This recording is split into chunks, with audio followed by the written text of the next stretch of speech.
Assalamualaikum to everyone. I welcome you all back on my discussion with the Human Resource Management class. And on for today's discussion, we will be discussing the organizational management, organizational development, and organizational change perspective. First of all, what we need to understand whenever we are deciding, whenever we are understanding, whenever we are determining an organizational change is to define, is to discuss, is to describe few of the factors that are readily available, that are consistent within the organizational change model. We need to first understand, we need to first describe all those factors. Like suppose we have got the first thing is that we need to describe the driving forces for change. वो कौन सी forces हैं, वो कौन से factors हैं, वो कौन से इम्पैक्ट्स हैं जो कि आपके चेंज को ड्राइव करते हैं, वो कौन से फैक्टर्स हैं या वो कौन से एजेंट्स हैं जो कि आपके चेंज को लेकर आते हैं. Then define the role of change agents.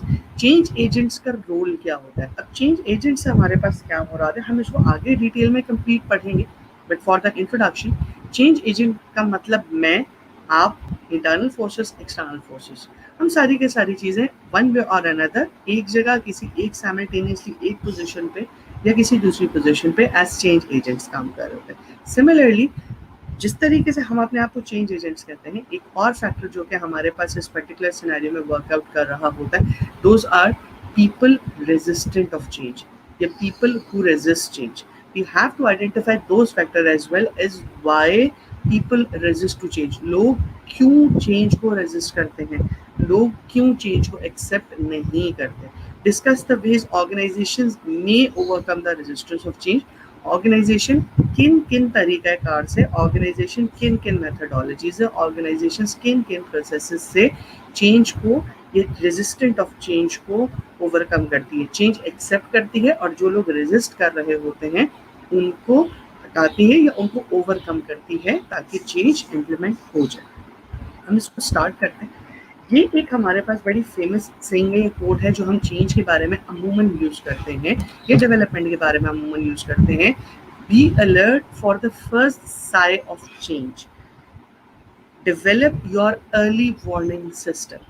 देखिए, जब भी कोई चीज़ डेवलप हो रही होती है, जब भी कोई चीज़ ट्रिगर हो रही होती है, जब भी कोई चीज़ चेंज हो रही होती है, तो ऐसा नहीं होता कि वो suddenly over the night change होता है. उसके चेंज में, उसके डेवलपमेंट में टाइम लगता है. उसकी चेंज में, उसके डेवलपमेंट के मुख्तलिफ प्रोसेसेस होते हैं, मुख्तलिफ स्टेजेस होते हैं, मुख्तलिफ एलिमेंट्स होते हैं जो कि कंट्रीब्यूट करते हैं. तो ये जो स्टेटमेंट है, be alert for the first sign of change, का मतलब ये है कि जो पहली साय, पहली आवाज़, पहली नोटिफिकेशन, पहला सिम्टम जो आपका चेंज का आ रहा है, जो आपके चेंज का शो हो रहा है, बी अलर्ट होता है. क्योंकि जब आपने ऑर्गेनाइजेशन के अंदर इस तरह का सिस्टम डेवलप कर लिया, इस तरह का वार्निंग सिस्टम डेवलप कर लिया, you will be able to identify कि चेंज किस तरह का आ रहा है और उस चेंज की क्या पॉजिटिव या नेगेटिव रेपरकशंस या इम्पैक्ट आपके ऑर्गेनाइजेशन पर आने वाले हैं. Let's discuss all this things in detail from onwards. Okay, अभी हम लोग सबसे पहले ये डिफाइन कर लेते हैं कि हमारे पास चेंज के एजेंट्स क्या हैं, चेंज की फोर्सेस क्या है, वो कौन से फैक्टर्स हैं जो कि हमारी चेंज को कंट्रीब्यूट करते हैं, जो कि हमारी चेंज को इंटिमेट करते हैं, हमारी चेंज को आकर करने के लिए रीज़न फॉर्म करते हैं. सबसे पहला जो हमारे पास फैक्टर है, that is the nature of workforce. जो काम हम कर रहे हैं, जो वर्कफोर्स, जो लेबर हम लोग जो ऑर्गेनाइजेशंस के अंदर काम कर रहे हैं, we are the agent of change. We are the force that can change things by itself. Second one is technology. Obvious सी बात है कि जब हम टेक्नोलॉजी के लिहाज से बात करते हैं तो technology is that permanent factor, that technology is that contributing factor जो कि हमेशा हमारी ऑर्गेनाइजेशन के अंदर जो है वो चेंज हो रही है. Not only in our organisation but on the prospects of global context वो कंटिन्यूसली चेंज होती है. सो in order to keep ourselves intact, in order to keep ourselves supportive, in order to keep ourselves with the parallel with the world lines, we need to see कि हमारी technology किस तरीके से चल रही है. Then economical shocks, economic shocks की आप बात कर लें या आप पेंडेमिक्स वगैरह की बात कर लें. अगर आप इकोनॉमिकल शॉक्स की बात करते हैं तो अभी फ़िलहाल करंट सिनेरियो में जिस तरीके से हमारे पास कोविड-19 का इशू है, उसने हमारे इकोनॉमिकल एक्टिविटीज़ को या इकोनॉमिकल क्रंचेस, इकोनॉमिकल क्राइसिस को बहुत ज़्यादा जोल्ड किया, जिस वजह से हम इकोनॉमिकल क्राइसिस फेस कर रहे हैं. इसी तरीके से अगर 2008 का अगर आप फाइनेंशियल क्रंच ले लें, दैट वाज इकोनॉमिकल शॉक जो कि पूरी दुनिया के अंदर हर जगह पे फैला था, that is also a major contributing force for change. Then comes competition. Yes, जब आपके पास मार्केट में कोई नई प्रोडक्ट या कोई नया एस्पेक्ट या कोई नया एलिमेंट कोई कंपनी एक्सेप्ट करती है, आपका कंपैटिटर एक्सेप्ट करता है, या कोई नया कंपैटिटर अपनी मार्केट आपकी मार्केट के अंदर आके स्टैब्लिश होता है, that competition also leads you change. Social societal changes, cultural changes, societal norm, societal values, जब उसके अंदर चेंजेस या डेविएशंस आना स्टार्ट होते हैं, तो आपका सोशल ट्रेंड भी आपका फोर्स ऑफ चेंज के तौर पे या फोर्स फॉर चेंज के तौर पे कंट्रीब्यूट करता है. वर्ल्ड पॉलिटिक्स, पूरी दुनिया के अंदर जो पॉलिटिक्स चल रही होती है, पूरी दुनिया के अंदर जो पॉलिटिकल इम्पैक्ट्स होते हैं. अच्छा, यहाँ पॉलिटिक्स का मतलब सिर्फ और सिर्फ ये नहीं है कि हमारे पास जो हम जिस पॉलिटिक्स को हम डिफाइन कर रहे होते हैं कि जी आपकी कंट्री के सेटअप एंड ऑल दैट, हम उसकी बात नहीं कर रहे. वर्ल्ड पॉलिटिक्स के अंदर बहुत सारी चीज़ें इंक्लूड होती हैं. लाइक जिस तरीके से आपका ऑयल मूवमेंट है, अगर हम एनर्जी सेक्टर के लिहाज से बात करें तो आपके सिर्फ ऑयल है, नेचुरल रिसोर्सेज हैं, उसके अलावा डिफरेंट कंट्रीज़ की फॉर्मेशन और डिसफॉर्मेशन है, डिफरेंट एरियाज़ के हमारे डिफरेंट तरह की पॉलिसीज़ हैं, तो सारी की सारी चीज़ें मिलकर वर्ल्ड पॉलिटिक्स का होती है. तो वर्ल्ड पॉलिटिक्स का element, yes, it is also one of the forces that leads to change. Okay, what are the conditions that facilitate organisational change? Organisational change को फैसिलिटेट क्या करता है? हमने ये चीज़ डिफाइन कर ली कि जी ये एरियाज थे, या ऑर्गेनाइजेशन रेजिस्टेंट कुछ चीज़ें होती है, लेकिन हर चीज़ ऑर्गेनाइजेशन रेजिस्टेंट नहीं होती. कुछ फैक्टर्स, कुछ एरियाज, कुछ कंडीशंस, कुछ लोग ऐसे होते हैं जो कि ऑर्गेनाइजेशन चेंज या ऑर्गेनाइजेशन डेवलपमेंट को फैसिलिटेट भी कर रहे होते हैं, कुछ ऑर्गेनाइजेशन चेंज को सपोर्ट भी करते हैं. Like some sort of a dramatic crisis. Dramatic crisis का क्या मतलब होता है? ड्रामेटिक क्राइसिस आप इस तरीके से लेंगे कि सपोज एक ऑर्गेनाइजेशन के अंदर एचआर का एक सिस्टम रन कर रहा है. सिस्टम से मुराद हम HRIS का सिस्टम ले लेते हैं, HR इन्फॉर्मेशन का सिस्टम लेते हैं, HR डेटाबेस ले लेते हैं. Suddenly somehow that system got crash, the system got unfunctional कर ले, that system got handicap कर ले, that system got limited कर ले. एक ऐसा प्रोसेस या एक ऐसा इशू जो कि हमारी ऑर्गेनाइजेशन के लिए एक क्राइसिस का तौर पे थे. But a crisis that leads to an organizational change, that leads to an organizational development, is always considered as a good crisis या as a significant crisis या as a positive crisis. अब इस तरह की क्राइसिस में जिसमें आपका system या जिसमें आपका इंफॉर्मेशन सिस्टम बैठ गया, इंफॉर्मेशन सिस्टम ऑब्सोलीट हो गया, information system, in that particular scenario you need to develop a change. You need to incorporate another system. You need to acquire another system as much early as you can. So this creates a scenario, this creates a facilitation for organization change, because यहाँ पे हमारे पास कोई दूसरा option मौजूद ही नहीं है. हमारे पास अगर एक सिस्टम क्रैश हो गया है तो we need to upgrade the system. हम ऐसा कभी नहीं कर सकते कि उससे नीचे वाले सिस्टम की तरफ जाए. डेफिनेटली हमें अपग्रेड की तरफ जाना पड़ेगा. Second is your leadership turnover. Pakistan के अंदर पर्टिकुलरली अगर बात करें, जब भी आपकी टॉप मैनेजमेंट चेंज होती है, आपकी ऑर्गेनाइजेशन के अंदर चेंज आता है, डेवलपमेंट आती है, पॉजिटिव डेवलपमेंट आती है, नेगेटिव डेवलपमेंट आती है, पॉजिटिव चेंज आता है, नेगेटिव चेंज आता है. These are yet to be decided. These are to be decided for future. But जब भी हमारे पास प्रेजेंट में लीडरशिप चेंज होती है, लीडरशिप हमारे पास टर्नओवर होता है, तो हमारे पास किसी न किसी तरह का, किसी न किसी इम्पैक्ट का, किसी न किसी क्वालिटी का चेंज इम्पैक्ट होता है. Then stages of life cycle. आप देखें हमारे पास हर प्रोडक्ट लाइफ साइकिल में, ऑर्गेनाइजेशन लाइफ साइकिल के 3 फेजेस होते हैं. First one is initiate, second one is progress, third one is decline. ये आपके स्टेजेस आपकी चेंजेस के ऊपर बहुत सिग्निफिकेंटली कंट्रीब्यूट करते हैं. सपोजिटली अगर आप प्रोग्रेस कर रहे हैं तो you need to change yourself so frequently कि आप प्रोग्रेशन स्टेज के ऊपर जाएं. इफ़ आप प्रोग्रेशन स्टेज के ऊपर हैं तो प्रोग्रेशन स्टेज से आपको डिक्लाइन स्टेज पे नहीं जाना, बल्कि आपको प्रोग्रेशन स्टेज से कुछ नया डेवलप करके नया इनिशिएट करना है, ताकि आप मजीद फर्दर आगे प्रोग्रेस करें. इन शॉर्ट, आपकी जो प्रोडक्ट लाइफ साइकिल है उसको डिक्लाइनिंग फेज के ऊपर नहीं जाना, उसको हमेशा इनिशिएट करना है, प्रोग्रेस करना, इनिशिएट करना, प्रोग्रेस करना. तो ये सारी की सारी चीज़ें आपकी stages of life cycle of product, stages of life cycle of organisation के अंदर आती है. Age of organisation. हर ऑर्गेनाइजेशन की एज बहुत सारी चीज़ों के अंदर कंट्रीब्यूट कर रही है. If an organisation is 300 years old, तो दिस डज नॉट मीन्स कि वो 300 साल पहले के वर्किंग प्रोसेस कंटिन्यू कर रही है. With the age, with the passage of time, with the passage of its structure, it keeps on changing itself, it keeps on working with itself, it keeps on rearranging itself, it keeps on realigning itself. बाजूकात यस external environment के लिहाज से, बाजूकात competition के लिहाज से, बाजूकात structure के लिहाज से, बाजूकात पॉलिसीज के लिहाज से, बाजूकात ऑर्गेनाइजेशनल पॉलिटिक्स के लिहाज से, बाजूकात जियोग्राफी के लिहाज से, बाजूकात कल्चर के लिहाज से, but yes it keeps on changing itself. Then the size of the organisation, अगर किसी ऑर्गेनाइजेशन का साइज बढ़ रहा है तो उसको अपने कल्चर, अपना डेवलपमेंट, अपना चेंज वैसे ही मैनेज करना होता है। अगर ऑर्गेनाइजेशन का साइज छोटा हो रहा होता है तो फिर दोबारा उसको अपने चेंज के ऊपर जाना होता है। Strength of current culture, strength of current culture से मुराद ये है कि आपके पास करंट जो आपका कल्चर चल रहा है, करंट जो नॉर्म्स चल रहे हैं, करंट जो आपकी सोसाइटल वैल्यूज चल रही हैं वो कितनी स्ट्रॉन्ग है। if your cultural values is very strong, if your cultural value is very sound, तो वो आपके ऑर्गेनाइजेशन के ऊपर, आपके कल्चर के ऊपर, आपकी ऑर्गेनाइजेशन के सेटअप के ऊपर, आपके डेवलपमेंट के ऊपर it creates a very strong impact, it creates a very strong diversion जो कि आपके चेंज को क्रिएट या चेंज को इनकॉर्पोरेट कर रही होती है। देन कम्स हमारे पास रेजिस्टेंस क्या होती है। अब जब हम रेजिस्टेंस के लिहाज से बात करते हैं तो सबसे पहले हम इंडिविजुअल रेजिस्टेंस को डिटर्मिन करते हैं। इंडिविजुअल रेजिस्टेंस को डिटर्मिन करने का मतलब ये है कि मेरी और आपकी रेजिस्टेंस। तो जब हम इंडिविजुअल रेजिस्टेंस के अंदर देखते हैं, जो सबसे पहली रेजिस्टेंस होती है वो हमारी हैबिट होती है, हमारी आदतें होती है। हमारी habit is one of that particular thing जो कि हमारे इंडिविजुअल की होती है, लेकिन हम उस एक चीज़ के थ्रू अपनी ऑर्गेनाइजेशन कल्चर या ऑर्गेनाइजेशन डेवलपमेंट के एस्पेक्ट्स को रजिस्ट करने की कोशिश करते हैं। सपोज कर लेते हैं हमारी ऑर्गेनाइजेशन के अंदर बायोमेट्रिक लग रहा है टाइम एक्टिविटी को लॉग करने के लिए, या हमारी अटेंडेंस को पंच करने के लिए हमारा बायोमेट्रिक लग रहा है, हमें आदत है लेट जाने की। हमारी हैबिट इस पर्टिकुलर चेंज, इस पर्टिकुलर डेवलपमेंट को रेजिस्ट करेगी। हमारी ये आदत इस पर्टिकुलर हैबिट या इस पर्टिकुलर चेंज को, हमारी आदत इस पर्टिकुलर डेवलपमेंट या इस पर्टिकुलर चेंज को रोकेगी किसी न किसी तरीके से। लाइक स्ट्राइक्स के ऊपर जाते हैं, लॉकडाउन के ऊपर जाते हैं, डिफरेंट तरह के स्ट्रक्चरल डैमेजेस के ऊपर हम जाते हैं, डिफरेंट तरह के हम प्रोटेस्ट के ऊपर जाते हैं, because we have got the habit of doing that, because हमारी हैबिट खराब है।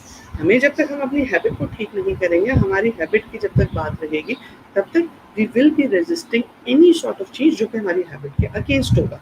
इस तरीके से अगर हम सेकंड बात करते हैं, सिक्योरिटी के ऊपर लेकर जाते हैं, तो हम यहाँ पे सिक्योरिटी को सपोजिटली इनकॉर्पोरेट कर लेते हैं जॉब सिक्योरिटी के लिहाज से। Job security is one of that particular factor जो कि हमारी सोसाइटी, हमारे कल्चर, हमारी वैल्यूज के अंदर सबसे ज्यादा सिग्निफिकेंट रेजिस्टेंट होता है चेंज के खिलाफ। हम इसको कैसे ले सकते हैं? हम इसको ऐसे बात कर लेते हैं कि हमारी organisation supposedly instead of human working, instead of human interaction, तो किसी न किसी प्रोसेस को कंप्यूटराइज या किसी न किसी प्रोसेस को ऑटोमेट करने के लिए जाती है। People start getting the factor कि जी अगर ये हम पूरे के पूरे इस प्रोसेस को ऑटोमेट कर देंगे, पूरे प्रोसेस को मैकेनाइज कर देंगे, तो लोगों की जॉब्स छूटना शुरू हो जाएंगी। ये एक हमारी सिक्योरिटी है, ये एक हमारी इनसिक्योरिटी है रादर, ये एक हमारा कंसर्न है रादर, जो कि हमें रेजिस्ट करता है कि हम ऑर्गेनाइजेशन के चेंज, ऑर्गेनाइजेशनल डेवलपमेंट को रोक सकें। हम ये नहीं सोचते कि जी अच्छा ये सिस्टम आ रहा है, instead of getting insecure let's put into ourselves into this particular system, और हम इस सिस्टम को सीखें ताकि हम मजीद फर्दर आगे वैल्यू क्रिएट कर सकें। हम ये नहीं सोचते, हम इस चीज़ की इनसिक्योरिटी एक्वायर कर लेते कि जी ये सिस्टम आ गया, अब इस सिस्टम को चलाने वाले बाहर से आएंगे, और जब सिस्टम को चलाने वाले बाहर से आएंगे तो हम रिडंडेंट हो जाएंगे, और जब हम रिडंडेंट हो जाएंगे तो हमें ऑर्गेनाइजेशन डिसकंटिन्यू या ऑर्गेनाइजेशन लीव कर देगी। इसी तरीके से हम बात कर लेते हैं इकोनॉमिकल फैक्टर्स के लिहाज से। हम अगर अपने सिनेरियो के अंदर बात करें तो हमारे सिनेरियो में, और जॉब्स के लिहाज से अगर पर्टिकुलरली मैं बात करूँ, एचआर के लिहाज से पर्टिकुलरली बात करूँ, तो रेगुलर और कॉन्ट्रैक्चुअल का बहुत ज़्यादा सिनेरियो है, रेगुलर कॉन्ट्रैक्चुअल का बहुत ज़्यादा सर्कमस्टेंसेस मूव कर रहे होते हैं। अब रेगुलर जॉब और कॉन्ट्रैक्चुअल जॉब्स क्या होती है, मैं वो आपको सिर्फ थोड़ा सा डिफाइन कर देता हूँ ताकि आपकी अंडरस्टैंडिंग हो जाए। रेगुलर का मतलब ये है कि आपकी जॉब परमानेंट है। परमानेंट का मतलब ये है कि आपके असाइनमेंट्स चेंज हो सकते हैं, आपके असाइनमेंट जो है कंटिन्यूसली मूव करते रहेंगे। You will not be discontinued. अगर आपका एक असाइनमेंट खत्म हो गया है तो आपको ऐसा नहीं होगा कि आपका वो असाइनमेंट अगर खत्म हो गया है तो आपका दूसरा असाइनमेंट आपको नहीं मिलेगा। Definitely you will be having your second assignment as well, definitely you will be having your third assignment as well, you will be continuously moving on that, ठीक है। लेकिन अगर आप बात करते हैं कॉन्ट्रैक्चुअल जॉब्स की, तो कॉन्ट्रैक्चुअल जॉब्स हमारे पास वो जॉब्स होती हैं that are based on some specific assignment, that are based on some time values. मिसाल के तौर पे हमारे पास कोई ऐसा असाइनमेंट है जो असाइनमेंट हमारी ऑर्गेनाइजेशन में इससे पहले नहीं हो रहा था, या हमारी ऑर्गेनाइजेशन में इससे पहले उसकी वर्किंग नहीं थी, या हमने मार्केट को देख के अपने पे कोलैबोरेट किया। तो अब हम क्या करते हैं, हम कॉन्ट्रेक्चुअल एम्प्लॉयज़ को हायर करते हैं। उन कॉन्ट्रेक्चुअल एम्प्लॉयज़ की रिस्पॉन्सिबिलिटी क्या होती है, उन कॉन्ट्रेक्चुअल एम्प्लॉयज़ की वर्किंग क्या होती है कि वो हमारी साइकिल के अंदर उस सिस्टम को रन करते हैं। और रन किस तरीके से करते हैं, न सिर्फ वो रन करते हैं बल्कि हमारी एग्जिस्टिंग रिसोर्सेज को भी उस पर्टिकुलर असाइनमेंट, उस पर्टिकुलर प्रोजेक्ट, उस पर्टिकुलर वर्किंग के बारे में समझाते हैं, जिससे हमारी ऑर्गेनाइजेशन के अंदर वो सिस्टम स्मूथ ट्रांजिशन में रन करता है। और वंस वो सिस्टम जब रन करने लगता है और हमें ये लगने लगता है कि जी ये पर्टिकुलर कॉन्ट्रैक्चर, ये पर्टिकुलर कॉन्ट्रैक्ट पोजीशन की हमारे फर्दर रिक्वायरमेंट नहीं रही है, तो वी डिसकंटिन्यू इट सर। ठीक है, तो ये रेगुलर और कॉन्ट्रैक्चुअल का प्रोस्पेक्ट है। अब अगर हम इकोनॉमिकल फैक्टर्स के लिहाज से बात करें तो ऑर्गेनाइजेशन के इकोनॉमिक फैक्टर्स है वो हमारे पास बहुत सारी जगहों के ऊपर एज रेजिस्टेंट काम करते हैं। किस तरीके से, हम अगर अपने कंट्री की एग्जांपल लें तो हमारे पास हमारे कंट्री के इकोनॉमिकल फैक्टर्स इतने ज़्यादा सपोर्टिव नहीं है, इतने ज़्यादा साउंड नहीं है। तो रिजल्ट क्या होता है कि लोग चेंज को रेजिस्ट करते हैं। लोग ये कहते हैं कि जी डिसकंटिन्यूएशन को डिस्करेज किया जाए, या लोग ये कहते हैं कि जी हमारी अगर इकोनॉमिकल फैक्टर्स हमारे चल रहे हैं और हम किसी एक जगह पर स्टिक है, तो नो मैटर हम किसी ना किसी तरीके से, किसी ना किसी मेथड को यूज़ करके, किसी ना किसी इन्फोर्स मीन को यूज़ करके अपनी इस पर्टिकुलर जॉब को, इस पर्टिकुलर कॉन्ट्रैक्ट को कंटिन्यू रखें। और वैसे भी अगर हम गवर्नमेंट प्रॉस्पेक्ट से बात करें तो मैक्सिमम जो गवर्नमेंट प्रॉस्पेक्ट से जॉब्स निकलती हैं वो तमाम ज़्यादातर कॉन्ट्रैक्ट नेचर की। इसी तरीके से हम बात कर लेते हैं, नेक्स्ट हमारे पास जो एलिमेंट है that is termed as fear of unknown. Fear of unknown का मतलब ये कि जो हमने नहीं देखा हुआ होगा उसका फेयर, जो अपकमिंग होता है उसका फेयर, उसका फेयर हमें बहुत सारे काम करने से रोकता है। It's as simple as that the fear of entering into a dark room. जब आप किसी अंधेरे कमरे में आपको किसी को जाने के लिए कहा जाता है, there is an unknown fear within. इसी तरीके से जब हम चेंज की बात करते हैं तो उसके क्या आउटकम्स आएंगे, दोज आर अननोन। उस अननोन का फेयर हमें रोकता है, हमें रेजिस्ट करता है। इसी तरीके से सिलेक्टिव इंफॉर्मेशन प्रोसेसिंग, जब हम ये देखते हैं कि हमारे पास कुछ पर्टिकुलर सेलेक्टिव इंफॉर्मेशन प्रोसेस हो रही है या कुछ सेलेक्टिव इंफॉर्मेशन जो है हमारे पास इन पाइपलाइन चल रही है और वो इंफॉर्मेशन में हम इंक्लूड नहीं है, हम ये नहीं देखते कि वो इंफॉर्मेशन प्रोसेस का या उस इंफॉर्मेशन के एलिमेंट की वजह क्या है, हम सिर्फ ये देखते हैं कि क्या उस इंफॉर्मेशन प्रोसेस में हम इंक्लूड है या नहीं है, या वो सेलेक्टिव है। अगर तो वो सेलेक्टिव होती है तो वी क्रिएट अ रेजिस्टेंस, क्योंकि इसमें हम इंक्लूड नहीं है तो we won't let it happen as well for others. इसके बाद मजीद फर्दर आगे हम ये देखते हैं कि स्ट्रक्चर इनर्शिया, ऑर्गेनाइजेशन का जो स्ट्रक्चर है वो बाज़ औक़ात हमारे पास हमारी ऑर्गेनाइजेशन का स्ट्रक्चर जो होता है वो हमारे लिए रेजिस्टेंट हो जाता है चेंज के लिए। फॉर एग्जांपल, अगर मेरी ऑर्गेनाइजेशन का स्ट्रक्चर ब्यूरोक्रेटिक है, मेरी ऑर्गेनाइजेशन का स्ट्रक्चर वन मैन शो है, मेरी ऑर्गेनाइजेशन का structure one line of authority है, लेकिन जो चेंज मैं लेकर आ रहा हूँ, जो डेवलपमेंट में लेकर आ रहा हूँ, that means multiple stage progression, that means multiple stage approving line. तो हमारा स्ट्रक्चर इटसेल्फ हमारी ऑर्गेनाइजेशन को रेजिस्ट करने लगता है, या हमारे ऑर्गेनाइजेशन स्ट्रक्चर के अंदर हमारे ऑर्गेनाइजेशन रेजिस्टेंस को इन्फ्लुएंस करने लगता है। इसी तरीके से हमारे पास लिमिटेड फोकस में चेंज होता है। बहुत सारी ऑर्गेनाइजेशन का फोकस चेंज और डेवलपमेंट के ऊपर बहुत लिमिटेड होता है। जब ऑर्गेनाइजेशन का फोकस ही लिमिटेड होगा तो you won't be able to convince, you won't be able to work on that particular area. इसी तरीके से हमारे पास ऑर्गेनाइजेशन में मुख्तलिफ ग्रुप्स होते हैं, मुख्तलिफ प्रेशर ग्रुप्स होते हैं ज़्यादा। वो प्रेशर ग्रुप हमारे ऑर्गेनाइजेशन के अंदर रहते हुए चेंज को या डेवलपमेंट को रेजिस्ट करते हैं।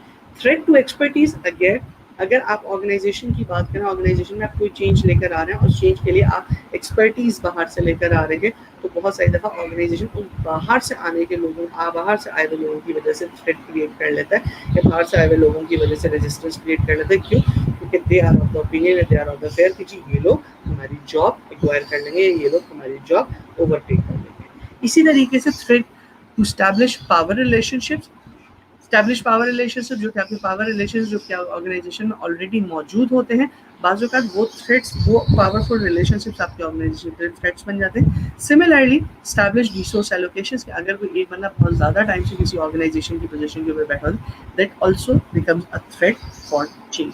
Okay, how to overcome resistance to change, हम किस तरीके से रेजिस्टेंस को चेंज को ओवरकम कर सकते हैं। अच्छा, इसको मैं स्टार्ट करूँगा सबसे नीचे वाले से। जो सबसे नीचे वाला है वो सबसे ज़्यादा लीस्ट प्रेफर्ड मेथड होता है, जिसको हम कोर्शन का नाम देते हैं। कोर्शन कह लो, या जिसको हम कहते हैं जबर, सख्ती, इसको हम सबसे लास्ट मेथड या सबसे लास्ट ऑप्शन लेते हैं। रीज़न भी क्योंकि ये वो मेथड है जो कि हम कभी ऑर्गेनाइजेशन के अंदर सक्सेसफुली इम्प्लीमेंट नहीं करवा सकते चेंज को या डेवलपमेंट को इम्प्लीमेंट कराने के लिए, अनटिल एंड अनलेस ये हमारा बिल्कुल लास्ट रिजॉर्ट ना। until and unless ये बिल्कुल हमारा लास्ट टाइम फ्रेम था। जो सबसे पहला मेथड होता है उसको हम कहते हैं एजुकेट करना, सेकंड पार्टिसिपेट करना, थर्ड फैसिलिटेट करना, फोर्थ नेगोशिएट करना, फिफ्थ मैनिपुलेट करना। ये वो हमारे पास 5 प्रोसेसेस हैं जिन प्रोसेसेस में से हम कोई भी मल्टीपल मेथड्स को उठा के हम अपने पास जो है वो इनकॉर्पोरेट करते हैं ताकि हमारे पास रेजिस्टेंस को ओवरकम किया जा सके। हम किसी भी जगह पे किसी भी ऑर्गेनाइजेशन के अंदर कभी भी कोर्जन के साथ, जबर के साथ इनमें से किसी मेथड को इन्फोर्स नहीं करा सकते। सो ऊपर के 5 मेथड्स हम ऐसे कह सकते हैं, ऊपर के 5 मेथड्स एक तरफ है, कोर्जन एक लास्ट मेथड है जो कि हम यूज करते हैं। तो 5 में से कोई भी मल्टीपल मेथड हम यूज कर सकते हैं ऑर्गेनाइजेशन के रेजिस्टेंस को ओवरकम करने के लिए। इसके बाद व्हाट इज ऑर्गेनाइजेशनल चेंज। अगर हमारे पास एडमंड टफलर एक बात कहता है, वो ये है to illustrate of 21st century will not be those who cannot read and write, but those who cannot learn, unlearn and relearn. These are three proper steps, or these are three fundamental steps of change. Illiterate 21st century में वो नहीं है जो लिखा पढ़ नहीं सकता, बल्कि वो है जो कि लर्न, याद करना, अनलर्न, भूल जाना, रीलर्न, दोबारा से याद करना, ये नहीं कर सकता। अब इस स्टेटमेंट का मतलब क्या है या ये स्टेटमेंट हमें कह क्या रही है? ये स्टेटमेंट हमें सिंपल ये बात कह रही है कि वो लोग, अब जो हमारे पास जंग है, अब जो हमारे पास वॉर है, it's all about knowledge, it's all about resources, it's all about flexibility. The more we have the knowledge, the more we have the flexibility, the more we have the expertise, the more value we can add to the organization, the more the change agents we can become. Change is the single most important factor in business today. Change is the most important factor within business today, and change is the only permanent factor on this earth. ये दोनों बातें हमारे पास जो है वो बड़ी significant है। अब हम ये चीज़ क्यों कहते हैं? Every business is ongoing sources of change. Her business जो है वो हर रोज, हर दिन के साथ जो है कंटिन्यूसली अपने आप को चेंज कर रहा है। Every professional discipline is process of change. Her professional discipline change कर रहा है। पहले हम बात करते थे एचआर जर्नलिस्ट की, फिर हमने बात करना शुरू की पहले हम बात करते थे स्पेशलिस्ट की, फिर हमने बात की एचआर जर्नलिस्ट की, अब हम बात कर रहे हैं एचआर फ्रंट डेस्क ऑफिसर की, अब हम उसके बाद बात करना शुरू हो गए एचआर बिजनेस पार्टनर की। प्रोफेशनल डिसिप्लिन चेंज होता चला जा रहा है। Every fundamental business principle directs us to change. हर एक का जो फंडामेंटल बिजनेस है वो इटसेल्फ एक डायरेक्टर ऑफ चेंज होता है, डायरेक्टर ऑफ डेवलपमेंट होता है। पहले लोग सिर्फ अकाउंट से अकाउंट पे काम करते, चेक बुक्स पे काम करते थे। अब आपके फिर डेबिट कार्ड्स के ऊपर काम आया, फिर उसके बाद क्रेडिट कार्ड्स के ऊपर काम आया, अब डेबिट कार्ड की मजीद फर्दर आगे प्रोग्रेशन आ गई, अब आपके पास ऑनलाइन बैंकिंग का प्रोसेस आ गया। तो ये सारी की सारी चीज़ें इटसेल्फ आपको डायरेक्ट करती हैं चेंज करने के लिए। अब ऑर्गेनाइजेशनल चेंज के अंदर मजीद फर्दर आगे हम बात करें तो हमारे पास जितनी भी मार्केट फोर्स होती है, कंपैटिटर्स हो गए, कस्टमर्स हो गए, टेक्नोलॉजी हो गई, रेगुलेशन हो गई, डिस्ट्रीब्यूशन चैनल हो गए, सप्लायर्स हो गए, तमाम के तमाम चेंज फोकस कर रहे हो। ये तमाम के तमाम चेंज एजेंट्स हैं, ये तमाम के तमाम चेंज रूलर्स हैं, तमाम के तमाम वेरियंस जो कि एवरी पासिंग डे के साथ हमारे पास चेंज ला रहे होते हैं। इसी तरीके से ग्लोबल मार्केट की डिमांड होती है, ग्लोबलाइजेशन ऑफ बिजनेस होता है, वो आपके पास चेंज होता है कि अगर आप एक ऑर्गेनाइजेशन को स्टैब्लिश करने के जा रहे हैं, पहले जियोग्राफिकली अगर हम बात करें तो ऑर्गेनाइजेशन एक ही जियोग्राफिकल जोन में होती थी। अब ऑर्गेनाइजेशन ने अपने जोन चेंज कर लिए, अब ऑर्गेनाइजेशन ने अपने आप को एक्सपेंड कर लिया। तो expansion it has created, this has resulted in creation of change, in the creation of development. Change with times or get left behind, a very common statement. Time, the most permanent factor, the most important factor that keep on rotating, that keep on moving itself. Change is the factor जिसके बारे में हमेशा कहते हैं कि either you have to change with time or you will be history. वही चीज़ यहाँ पर हम बात करते हैं कि change with time or get left behind. Secondly, you will be hired to bring about change, not to just maintain the status quo. Yes, जो new blood, जो न्यू ऑर्गेनाइजेशन में स्टैटिस्टिक्स आती है, जो न्यू ऑर्गेनाइजेशन में लोग incorporate किए जाते हैं, जो न्यू ऑर्गेनाइजेशन में हायरीज किए जाते हैं, they are also the status of change, they are also the symbol of change, they are also the process of change. They are not hired to maintain the status quo. They are not hired to maintain whatever the process is being carried out, it will be maintained within the same way. They are hired purely for the change purpose. You need to become change. Her individual को survive करने के लिए change agent बनना पड़ेगा। अब organisation change की अगर हम बात करते हैं तो, और ये लोगों की बात करते हैं जो लोग ड्राइव कर रहे होते हैं चेंज का, वो लोग चेंज एजेंट्स कैसे बनते हैं? इनफैक्ट हम सब अपनी अपनी जगह पे किसी ना किसी तरीके से, किसी ना किसी इम्पैक्ट, किसी ना किसी रिलेशन में चेंज एजेंट होते हैं। बट हाँ, change agent skills are as important to our success as our professional discipline skills. Change agent की स्किल्स हमें रिक्वायर्ड होते हैं, मतलब चेंज करने की हमें मेथडोलॉजी रिक्वायर्ड होती है। हम अगर वो मेथडोलॉजी सीख लेते हैं, अगर हम वो मेथडोलॉजी में एक्सपर्ट हो जाते हैं, तो we become the change agent. और हम हमारी एबिलिटीज, हमारी एक्सपर्टीज उतनी ही सिग्निफिकेंट है जितनी सिग्निफिकेंट हमारा डिसिप्लिन होता है, हमारा प्रोफेशनल डिसिप्लिन होता है। The purpose of our job is to change what is possible as companies, as individual by adding value every day. हम अमूमन ये बात सुनते हैं, हम हमेशा बहुत सारी ऑर्गेनाइजेशन में ये बात सुनते हैं that we need to add value within our work, we need to add value in our process. वो क्या है? तो basically value add करना is the change. वो value add करना is the development that we work on every day. Okay. Driving forces, हमने ये driving forces पहले भी देखी, अब हम इन ड्राइविंग फोर्सेस को दोबारा देख लेते हैं। टेक्नोलॉजी है, नेचर ऑफ वर्क फोर्स है, इंटरनेशनल इफेक्ट्स हैं, मर्जर्स हैं, जिसमें कॉम्पिटिशन की भी बात करते हैं, इकोनॉमिकल शॉक्स हैं, सोशल ट्रेंड्स हैं, we have discussed already.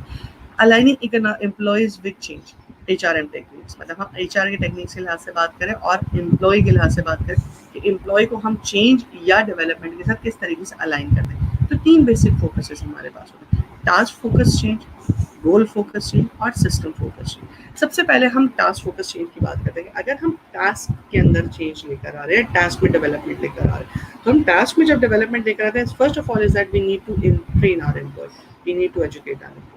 Second, we need to change our employees' behavior. We need to change our employee. We need to modify our employee behavior so that education will lead them how to perform that particular task, and behavior may incorporate and reduce the sort of resistance that we can come up whenever we are talking about individual. जब हम behavior modification की बात करते हैं तो बहुत सारी चीज़ें हमारे पास modify होती हैं। इसी तरीके से अगर हम रोल फोकस की बात करें, रोल फोकस का मतलब ये होता है कि हमारे पास एडिशनल रोल आ गया, रिड्यूस्ड रोल आ गया। तो सबसे पहले हमें रोल की क्लैरिटी देनी है, हमें डिफाइन करना है कि इस रोल का मतलब क्या है या इस रोल से आपसे क्या एक्सपेक्ट किया जाता है। देन इंडिविजुअल कंपैटिबिलिटी, आपकी कंपैटिबिलिटी के लिहाज से आपको रोल दे रहे हैं, आपके स्किल्स के लिहाज से आपको रोल दे रहे हैं, आपकी एक्सपर्टीज के लिहाज से आपको रोल दे रहे हैं, ना कि कोई भी रोल किसी को दे रहे हैं। Because every one of us is not compatible to fit in within every role. Everyone of us has got few specialities, everyone has got few weakness among us.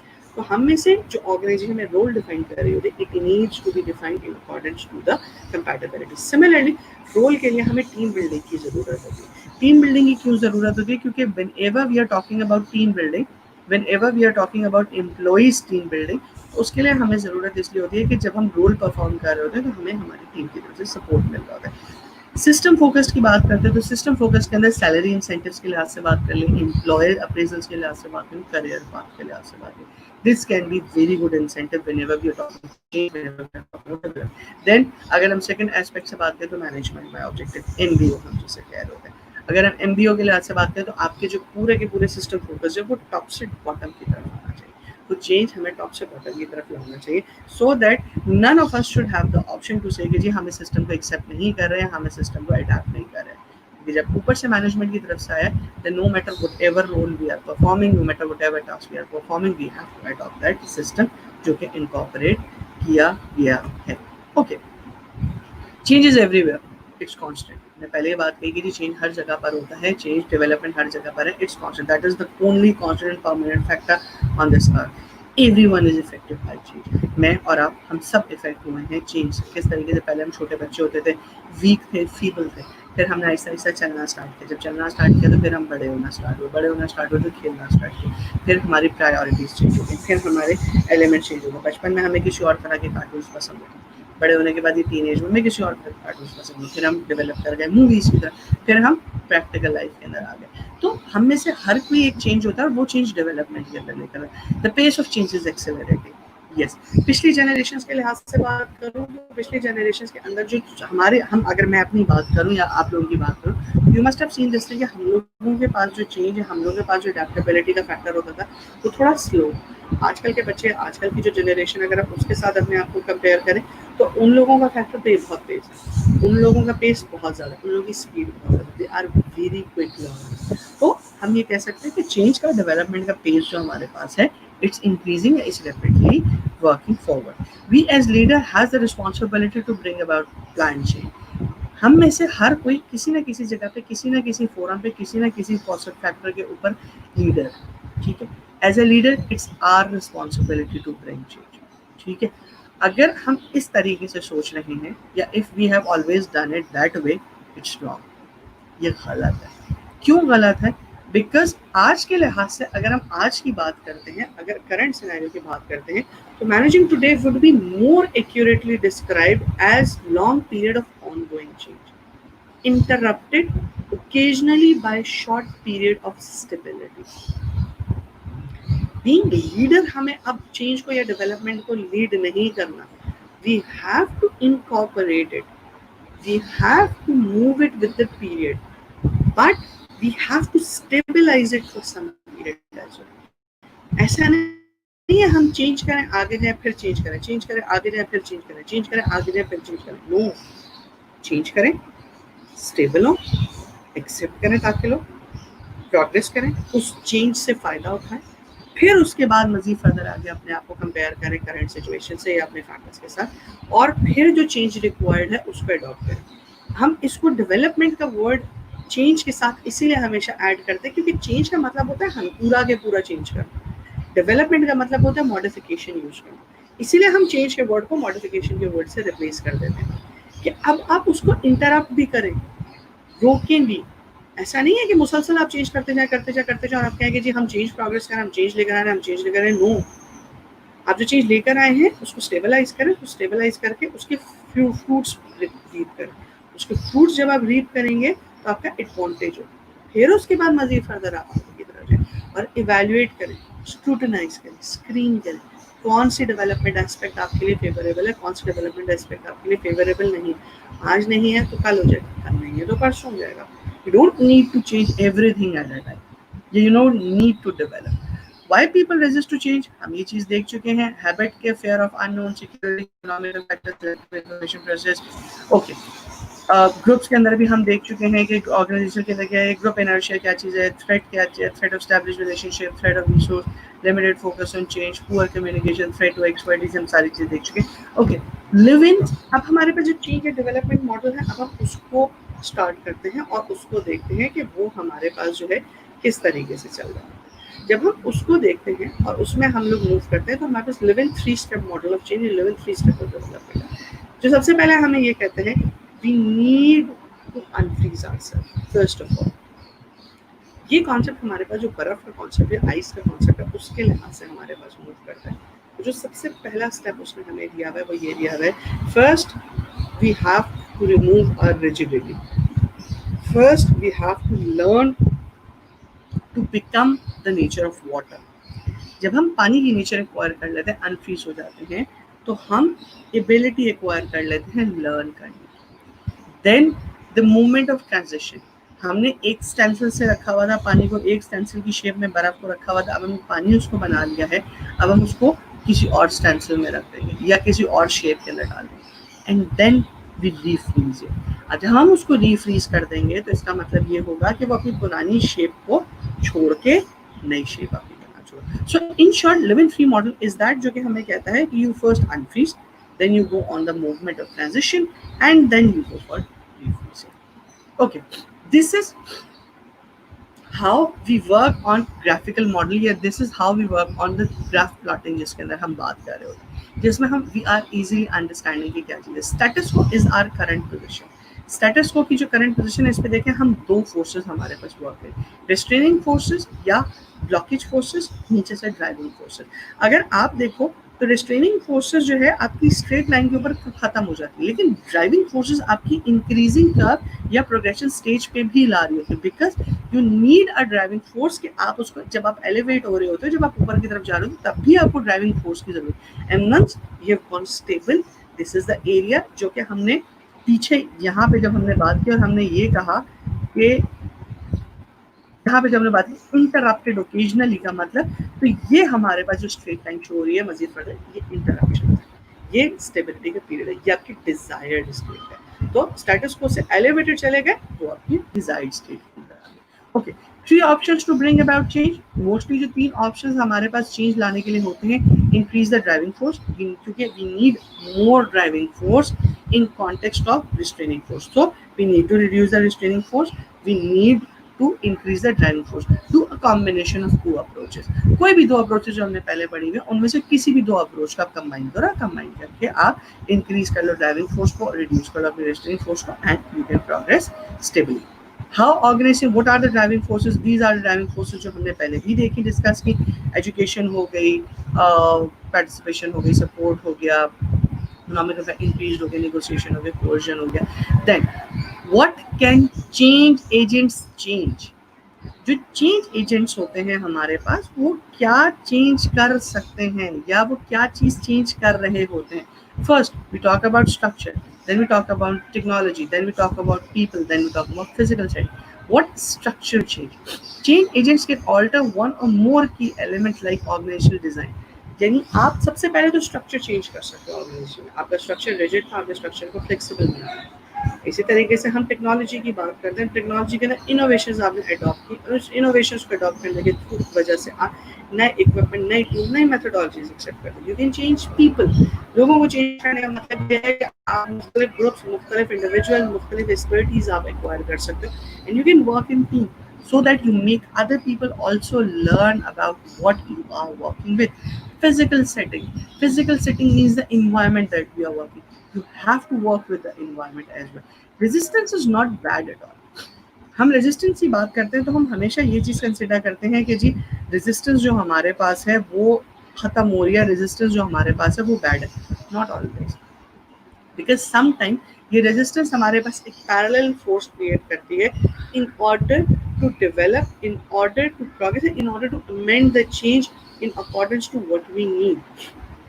बहुत सारी दफ़ा में ये रेजिस्टेंस हमें हमारे चेंज को proper trim, cutting trim edges हम जैसे कहते हैं, हमारे लिहाज से चेंज करने के लिए हेल्पफुल साबित होती है. लाइक अगर हम ऑर्गेनाइजेशन के लिहाज से बात करें तो ऑर्गेनाइजेशन के अंदर जो है वो हम ये देखते हैं कि force management to check and recheck proposal. आपके जो प्रपोजल है उसको चेक और रीचेक करने की कंडीशन देखनी कि हाँ जी चेक हो गया, क्या सही है, क्या उसकी सपोर्ट के लिहाज से है, क्या एग्जैक्टली वही है जो कि हमें डिजायर है. Second, help identify specific problem. Obvious ही बात है जो चेंज लाने वाला है उसको भी चेंज के बारे में नहीं पता है, लेकिन जो चेंज आ रहा है उसको आपके एग्जिस्टिंग कल्चर के लिहाज से इनकॉर्पोरेट करना, उसको एग्जिस्टिंग कल्चर के लिहाज से मैचअप करना, उसको एग्जिस्टिंग कल्चर के लिहाज से अलाइन करना. For that you need to have a resistance so that people must know, so that people must have this option. Okay fine, ठीक है, this is the change, this is how we have to work on it. Okay fine, this is the problem that we can come up with, so we need to resolve it. Gives management information about intensity of employees emotional issues के बारे में कि भाई आप जो change लेकर आ रहे हैं उसको इंटरनल फैक्टर के बारे में तो नहीं करना, तो इंटरनल फैक्टर को कवर करने के लिए, इमोशंस को कवर करने के लिए they need to have this particular area as well. Provide means as release of emotions. This cause employees to think and talk more about changes. आपके जब इंटरनल फैक्टर, इंटरनल रेजिस्टेंस जब convince हो जाती है चीज़ों के लिहाज से, so it can make your organizational resources with minimum amount of, with minimum synergy, so that you may be able to work on that particular thing, and so that you may be able to accept that change emotionally. इसके बाद हम देख लेते हैं और हम आगे आके ये देख लेते हैं कि आर्नल्ड एच ग्लासो ने ये बात कही कि the trouble with the future is that it's usually arrive before we are ready for it. हमारे रेडी होने से पहले हमारा चेंज आ जाता है, and this is what we have got the most fair of things from. क्योंकि जब हमारा चेंज हमारे एक्सपेक्ट करने से, हमारे ट्रीट करने से पहले आ जाता है, तो ऑर्गेनाइजेशन में मुख्तलिफ तरह के प्रॉब्लम्स क्रिएट होते हैं. सो यहाँ पे हम ये बात अगर कहते हैं कि ऑर्गेनाइजेशन के अंदर या ऑर्गेनाइजेशन में रहने वालों के लिए हमें इंटरनल फोर्सेस की भी ज़रूरत है, हमें रेजिस्टेंस की भी ज़रूरत है, तो वो हमें यहाँ पे सपोर्ट करती है. कि हमारी रेजिस्टेंस हमें बार बार कहती है कि जी प्लान चेक करें, हमारी रेजिस्टेंस हमें बार बार कहती है कि जी we have to support it, हमारी रेजिस्टेंस बार बार हमें कहती है we have to amend it, हमारी रेजिस्टेंस बार बार हमें कहती है कि we have to review it. By doing all these things we are able to manipulate, doing all these things we are able to adjust our scenario, adjust our context, in the methodology that we accept, that we bear. Like quickly moving on, we move by this way. This is our anticipation of change. We anticipate change. We define, we we realize, we characterize, this is the change, this is anticipation, this is the working what when we intend to change. Then we monitor change. To monitor change, what are the changing aspects we need to identify, what are the changing aspects we need to incorporate. Then we adapt change quickly. हम change को adapt कर लेते हैं, हम change को ले आते हैं, जो जो मॉडिफिकेशन जो जो अमेंडमेंट्स हैं उसको हम ले आते हैं. इन शॉर्ट हम इसको ये भी कह सकते हैं, we develop the change quickly. The moment हम अपने चेंज की बात करते हैं तो we develop the change. Develop the change का मतलब, अडाप्ट द चेंज का मतलब है कि हम उसको ले आते हैं, ले आए देन वी चेंज. चेंज का मतलब ये है कि हम, हमारे सराउंडिंग में जितने लोग हैं, we all keep on change. और जब हम चेंज एक्सेप्ट कर लेते हैं, जब हम चेंज डेवलप कर लेते हैं, जब हम चेंज अडाप्ट कर लेते हैं, then we enjoy the change. Be ready to change quickly and enjoy it again.